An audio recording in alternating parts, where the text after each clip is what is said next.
train, and we're going to be traveling from Milan to Rome with Metallica to celebrate the release of their new album out on Monday. So you can of course watch out for Metallica interviews and loads of Metallica videos, including the brand new clip Until It Sleeps. So there's definitely no sleep until Rome, and you can check out a whole load of Metallica on tonight's edition of Headbangers Ball.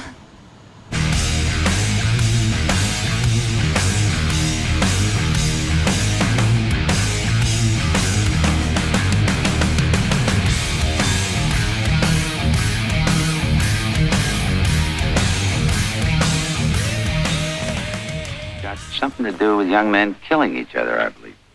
When it comes my turn, will you want me to go?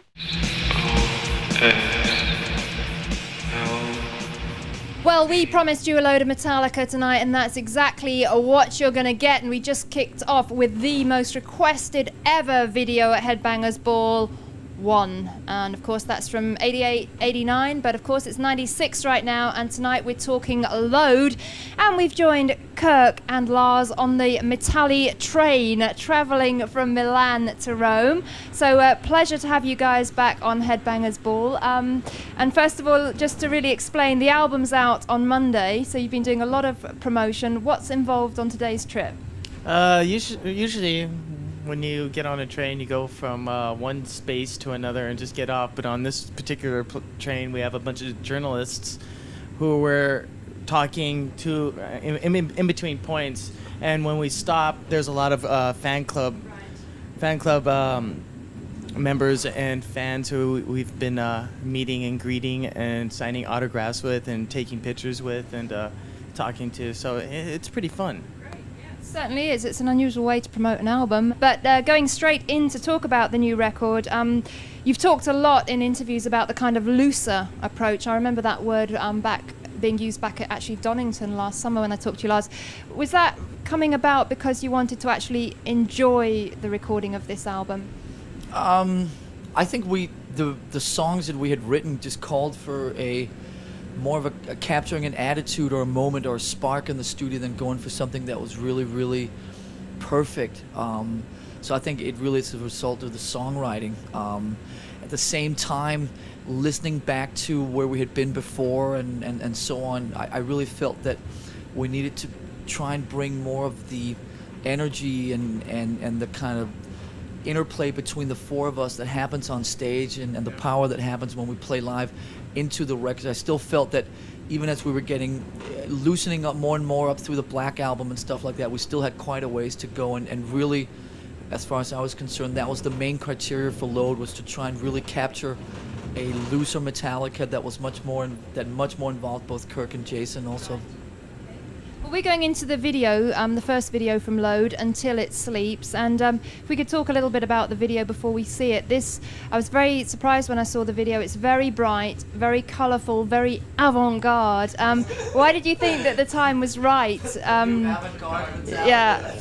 did you think the time was right to do a video of this style? Well, all our previous videos have always been of us performing in some sort of context or another, whether it's on stage or in this studio, and we felt it was time to actually fool around with different types of imagery to get a song across. And so we worked with this director named Samuel Bayer, who worked with that one band, Nirvana. Yeah, that's it. Yeah, and we worked with him,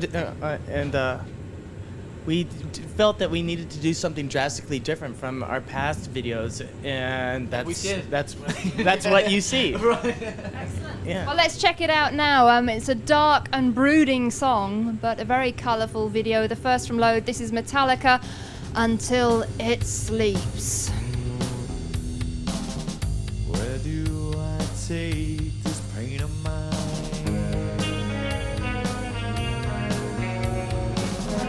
I run, but it stays.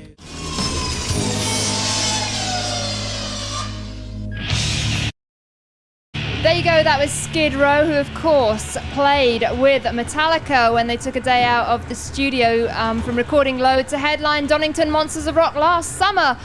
And just a quick news about Donington 96. It's going to be a double headliner. Kiss and Ozzy Osbourne and Sepultura have also been added to the bill, all taking place on the 17th of August, and we'll be updating you as we get nearer to the great day.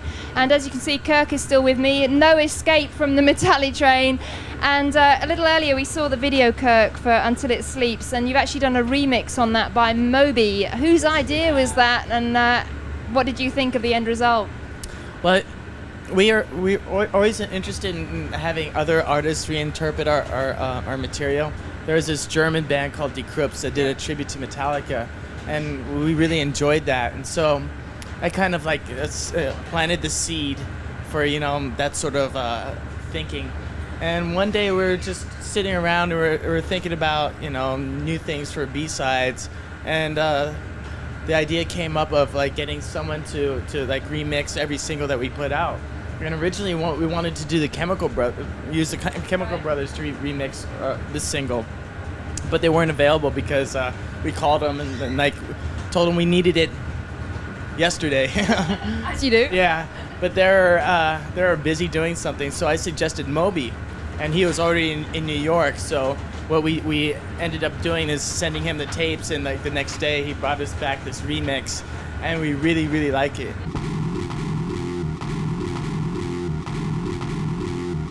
Tear me open.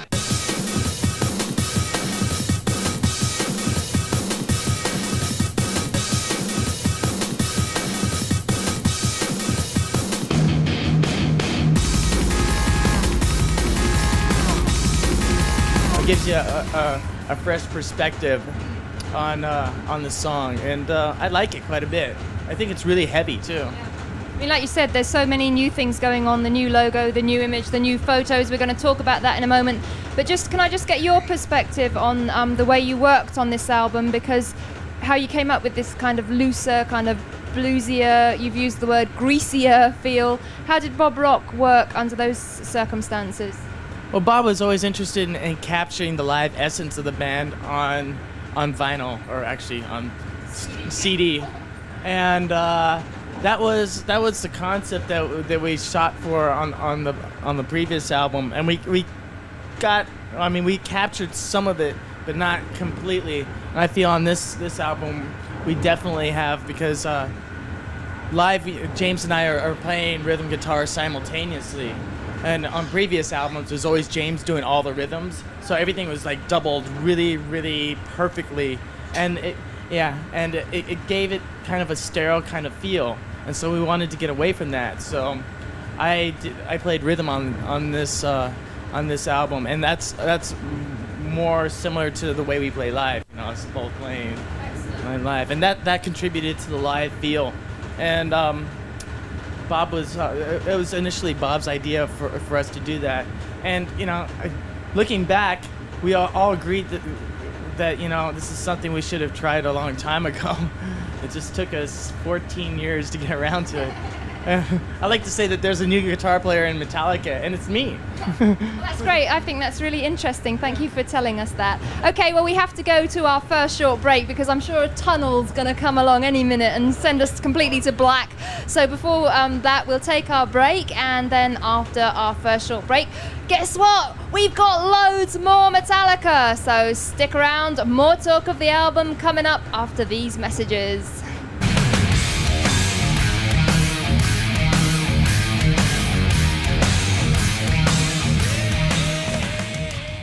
Feeling a little. Headbangers Ball, we're on board the Metallica train, and we're just pulling up in Florence now, and as you can see there's a bit of a signing frenzy going on, but I've got Kirk here, and I just wanted to talk about the album artwork. It's taken from a photograph called Blood and Semen. Semen and Blood. Semen and Blood, let's get this right here. It's called Semen and Blood 3. Oh, right. Yeah. Now, tell us a little bit about the photograph and why you chose it. Well, it's not really considered a photograph. It's the artist likes to consider it as a piece of art, but it's by this guy named Andre Serrano who's done a few things in America and has gotten himself in trouble a few times in America for doing things like putting a crucifix in a big vat of piss and calling it Piss Christ. And I bought one of his books called Body and Soul, and I was flipping through the book, and I'd seen the picture, and I thought, wow, that's really beautiful. That would be great if we could use this as a front cover for our album. I showed it to this guy, and he loved it, and so we kind of like, sold it to the other guys. And what it is it's the artist's own semen and beef blood, and it's a picture of it. Yeah, it's very Something a bit different to the Metallica album. Yeah, well, it's like something we were looking for, a really strong sort of image, very beautiful, very abstract, something that tied in with the concept of the album, which is actually no concept at all. And we wanted something that people can look at and interpret in any different way. The good thing about this cover is you look at it and you go, wow, that's really great. I wonder what it is. And when you really find out what it is, it takes on an entirely different meaning. Yeah. And of course, the album title, Load, that seems to have a lot of different connotations to different people. I mean, there's the obvious things, but there's possibly a sexual reference as well. I mean, like that's the idea. Yeah, especially since the album's called Load. in American slang, shoot your load. I mean, it's just like But I wasn't intentional at all. That really had nothing to do with the picking of the title or our choice in using that piece of art. And so who thought of Load? Because I think it actually works really well. Yeah, actually, I think it was Lars's title, and so. Well, I'll let you get back to your signing because there's a gentleman. Yeah, they are. So we'll be catching up with some more Metallica Train action in a few moments. But right now, we're going to say goodbye to one of Britain's top bands, The Almighty. They're releasing their very final signal from the album Just Add Life. This is The Almighty. Au revoir, amigos. Saying goodbye with Do You Understand?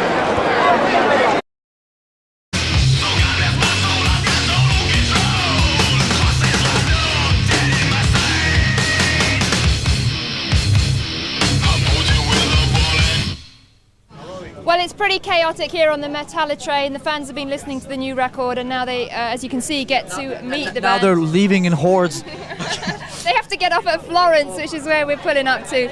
So, Lars, if I can just corner you for a few minutes. Everything is so different on this album. The imagery, the logo, the photos of the band, and also the cover is so different to the Black Album. Now, has Metallica reinvented itself? Well, it has only been half a decade since the last one. Well, this is true. All right. So, I don't know. I just looked at some of these things and it's got a little bored with them. One day I was looking at the logo going, this is kind of boring. Maybe we should try something else. Maybe we should have tried that. Turning Where's that from? letters sideways. Why did we get that before? Yeah, that's Just someone's fired. Someone's fired. So it was just time to you want that back? It was time to try a few different things. I think the most dangerous thing a band can do is become totally stagnant. You become a parody of yourself, don't you? Yeah, I just think that that you should always follow your instincts, follow your gut feelings, and just. I looked at the logo and I called up James and said, "Why don't we try and see what would happen if we put a new logo together?" It was a decision that took literally 3 minutes or something. It was not like, oh, we're screwing with this holy icon or whatever. Like people are now starting to react to. But the point is that we have the power to change these things, and we need to do it for ourselves once in a while to kind of Keep things fresh. keep things fresh for us. And I do believe that when it's fresh for us and it's more exciting for us than for everybody else, that kind of attitude translates onto the fans really well. Now, the album is out on Monday in Europe, and we've only heard Until It Sleeps via the video. So what do you think is going to surprise fans most about the album? Because people have been saying that you've been saying that the kind of metal side of things has been pushed back a little bit. Well, I'm realizing now that, I've lived with the record for almost 3 weeks, and I can definitely hear that the metal staccato guitars and stuff like that obviously aren't there anymore. But I think that the record itself, is still really heavy. I think it's a lot heavier than the Black Album. I think the most thing that's going to surprise people is the consistency of the record. It's an hour and 20 minutes long. I don't think it ever really dips anywhere. When I hear the Black Album now, there's a couple places where I thought it dipped a little bit, and So I think people, especially if they're gauging until it sleeps, as you know, sort of like, okay, this is what the new record. It's, I mean, that's just, I mean, let's not bullshit each other here. You put singles out, you know, you want to put a single out that would indicate something different, and obviously a song that, you know, is a good single. I mean, that's why you put singles out. But I mean, the rest of the record is pretty different than that. Take my word for it. No, I agree, and it is heavy, and perhaps in a different way. And also, of course, the lyrics are very heavy as well. But we'll talk about those a bit later on. Right. Okay, well, we're heading off to the station right now to meet some more Metallica fans, but we have to go to our next break. After the break, we're going to also be checking out the new video from Sabotage, so watch out for that, and loads more Metallica coming up after these messages.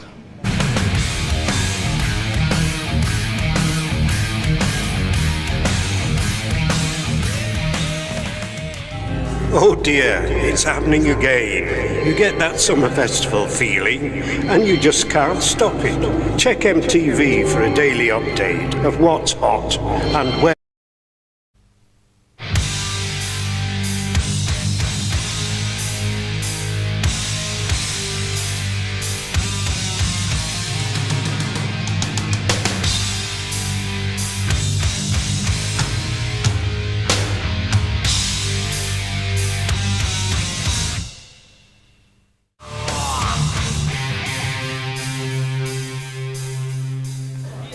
As you can see, the Metallica train has arrived in Florence, and it is complete chaos here. Hundreds of fans waiting to meet the band. Is every day like this on a Metallica day? Pretty much. I mean, you know, what we're trying to do here is try and meet as many fans along the way as we can during this press tour, and we've stopped at various listening parties and various fan club gatherings to meet the fans and sign some autographs, get some pictures taken. And we have our own train now. We've graduated from having the Metallica truck to having the Metallica train. And of course, you know, the Metallica plane is back in the States. Well, you certainly are meeting a lot of fans on this trip. Can we talk about the album again? There has been a lot of talk about the kind of bluesy riffs that you came up with, Kirk. Would you say that they were the foundation for the new sound? I wouldn't say it's so much a foundation as it has been more of an addition to the new sound. We try to like move into new and different musical areas and directions, and this bluesy kind of feel that we've put in the songs is just another way of, you know, going into a different direction and feeling it out and making it work for us, basically. And there has also been a lot of comments in the interviews that it's a lot more of a band effort this time, but Jason didn't actually get a single writing credit. Can you explain that? Basically because a lot of the stuff that Jason writes is very similar to where we've been in the last 12 years or so. And we weren't really interested in going and using, you know, riffs and pieces of music that sounded like that. Though on the next album he gets a credit on a song. Thank you for explaining that. No problem. All right, well, we're going to go to some more music right now, and we're going to check out Sabotage, who were playing at the Dynamo Festival in Holland last weekend, and here they come with their new video, One Child. Headbangers Ball is kicking it here on the Metallica train heading towards Rome, and James and Jason are in the far east, but we've got Kirk and Lars to tell us all about Load out on Monday. And I know that James wrote all the lyric, Lars, but I was wondering if you could give us a little bit of a perspective, because it seems to me that he views life from an unusual perspective. Ow! We're in a tunnel. Hey, we lived through it. Yes, James does actually. He's a very angry young man. Well, I guess he's not so young anymore. But no, he's got his own twist on the rest of the world. I think what sets this album apart from where we've been before is that after some of those quote-unquote concept records we did in the mid-'80s, that we've been really trying to make the lyrics more personal. James is trying to reach further in this time and get some stuff that's been dormant in there for a few years out. I think the main thing about this record is that there really is no theme. The theme is actually that there is no theme. The album title is just there by itself. The visual on the front cover doesn't tie in with the album title. All the 14 songs aren't lyrically or subject-wise sort of intertwined or anything like that. Each song is its own type of thing, and I think they're written in a very, very, very vague way, which means that these lyrics can be interpreted much more than ever before with our stuff from very, very many different points of view. I think if you lined up 10 people around here that give you 10 different meanings of what the lyrics were about. And the interesting thing about James this time around is that he's a lot less interested in talking about it, which is why they send us, so we'll sit and talk to them about the lyrics. He basically just passed the buck on to us so that we can explain it for him. Well, that's great. Thank you for that. And just quickly, Kirk, in the 5 years between Load and the previous album, did a lot of things happen to kind of change and influence this record just in that 5-year period? Huh? Yeah, a lot of things happened in the last 5 years. I mean, we've grown as individuals, we've matured as individuals, and as a result of that, we've matured musically, and I think that shows on this album. We've also listened to a lot of different types of music. I've been listening to a lot of blues and jazz. James has been listening to country western. We all still listen to late 70s hard rock, and I think that's made its way onto the album in very, very subtle ways. Yeah. Okay, well, we got to go to our next short break very quickly before we go into another tunnel, but stick around, more Metallica action to come right after this break, and more talk of the new album Load, so see you in a few minutes.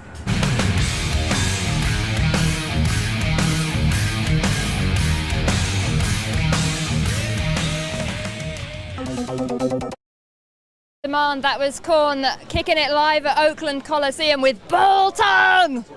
Alright, the Metallica wine has been drunk. The Metallica train has arrived in Rome. Here we are. And wherever Metallica go, it seems to be chaos today, but it's a lot of fun.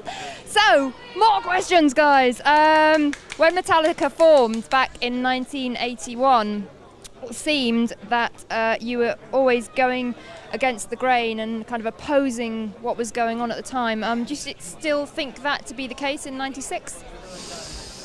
We're going against the grain from the point of view that we're totally still doing what we want, and we're totally still doing, I think, we keep throwing curveballs at people. We keep doing things that are unexpected. I think every time we put a record out, people don't really know what it's going to be, and I think at least we've set a pattern with that I really like. And once again with Load and this album 6, that we've been able to kind of fulfill that and live up to that. So I think going against the grain for me means that we always just do something different, and so I'm pretty happy with that.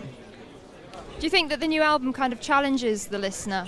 Absolutely. It definitely is something that I mean, there are definitely things on the album that people won't expect to hear, and once they hear it, it's gonna challenge them to like rethink the way they hear Metallica, and I think that's a really good thing. It's really healthy. Really, it's very healthy.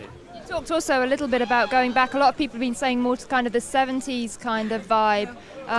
That was, less on purpose. I hear we've been doing promotion and press and stuff all over the world for the last 3 weeks. We make a record pretty instinctively with the blinders on, blah, blah, blah. Then we're done with it. Then we give it to everybody else, and they kind of come back to us with what they think, and you start hearing a lot of opinions and blah, blah, blah. A lot of people seem to think that this record has a lot of roots in 70s hard rock, which I'm totally, totally comfortable, because as you know, we listen to a lot of 70s hard rock still to this day. So what of the things that you've had and the feedback you've had so far, what surprised you the most? What's been the weirdest thing somebody has said about the new record? Someone was telling me that they expected this album to sound like U2 or Nine Inch Nails or the Foo Fighters. And Well, I can tell you all, it doesn't.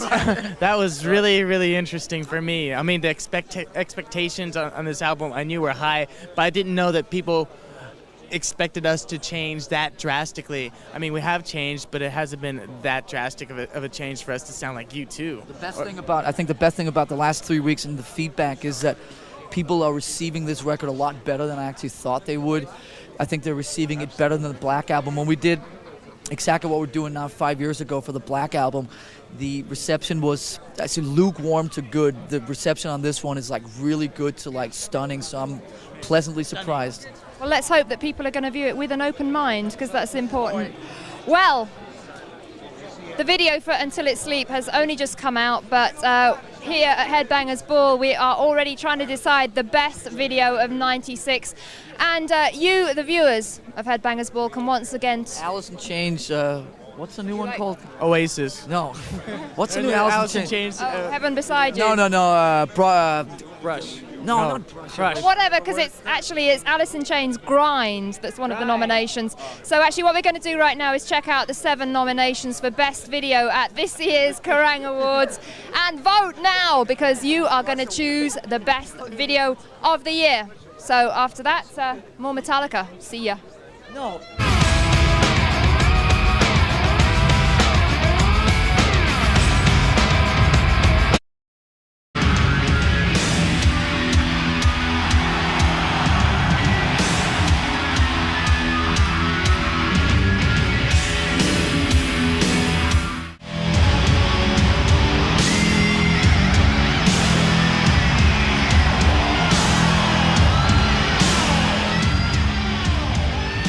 Well, the Metallica album has been cranked. The Metallica fans have had hundreds of posters, CDs and pictures signed. It's the end of a very long day. There's nowhere left to roam. We've reached the end of the show and the end of our journey. And just before we go, I'd just like to say to the guys about touring. Now, obviously, looking forward to Lollapalooza stateside. Yeah, it's going to be great. It's anytime we go into an environment that we don't know that much about, it's always fun.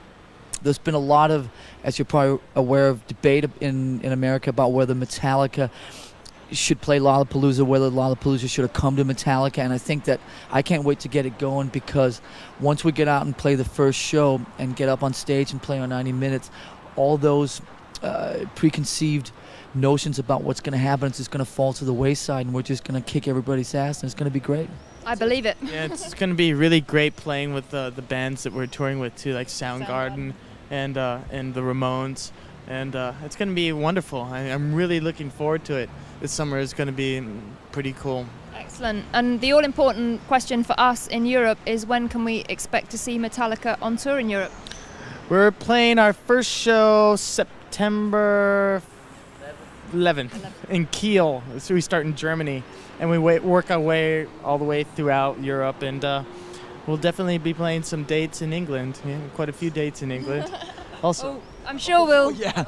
And just remember, MTV goes throughout all of Europe, so we'll be playing all of Europe for about 3 or 4 months till the end of November. and England also.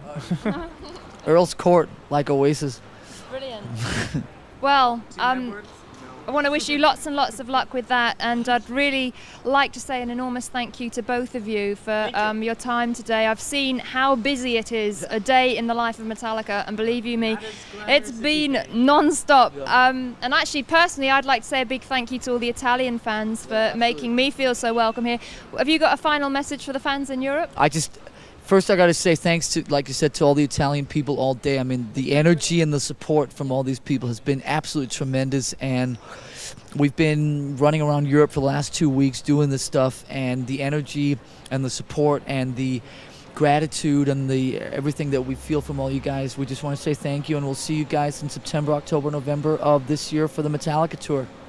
Anything from you? Yeah, thanks for the enthusiastic response that we've been getting at all the listening parties, and the Metallica truck, and the Metallica train and everything else, and we'll see you guys on tour.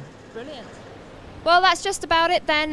Once again, many thanks to Metallica. I've had a brilliant time here. Lots of luck with the new record. And you can get a load of Load on Monday. It's out on Monday, so check it out. It's a killer album, and I know you're going to enjoy it. So that's it. We're signing off from Italy. We've had a brilliant time. You'll see these guys on tour in the autumn. You'll see me next week with a special from the Dynamo Festival in Holland. But for tonight, we're saying ciao from Italy. See ya.